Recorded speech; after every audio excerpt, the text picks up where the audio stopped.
اللہ کے رسول صلی اللہ علیہ وسلم کے شہدائیوں نے اپنے جان کی قربانی پیش کرنے کے لیے عہد کر لیا ہے کہ میری جان چلی جائے مگر خندق کو پار کر کے مدینہ میں نہیں آنے دوں گا. بہادری سے لڑ رہے ہیں, کوئی نتیجہ نہیں نکل رہا ہے. تب تک عمرو ابن عبد ود یہ نکلا, یہ اتنا بڑا شہزور تھا.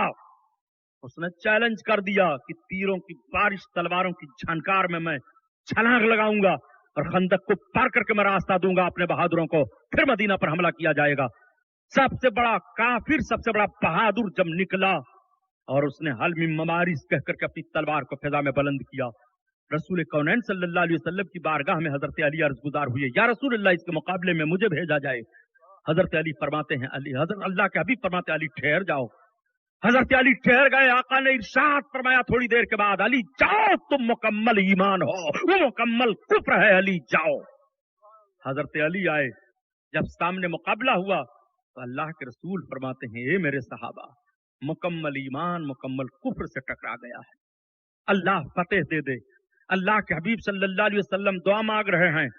مورخ تاریخ لکھنے پر حیران ہو جاتا ہے کہ تھوڑے ہی دیر میں اس کو یعنی عمرو ابن ود کو حضرت علی نے ایسے ہی کاٹ کر کے زمین پر گرایا جیسے کوئی چھری سے کوئی کھیرا ککڑی کاٹ کر کے پھینک دے, ایسے ہی اس کو کاٹ کر کے پھینک دیا. جب گرا تو اللہ کے حبیب نے نعرہ مارا اور فرمایا, آج آدھا کفر علی کی تلوار سے کٹ گیا. وہ حضرت علی ہیں. حضرت علی کو کہاں کہاں دیکھو گے, کس کس میدان میں حضرت علی کو دیکھو گے. حضرت علی رضی اللہ تعالیٰ عنہ کی عبادت و ریاضت کس طرح سے دیکھو گے. خدا کی قسم آج بھی حضرت علی کی نماز بڑی مشہور ہے.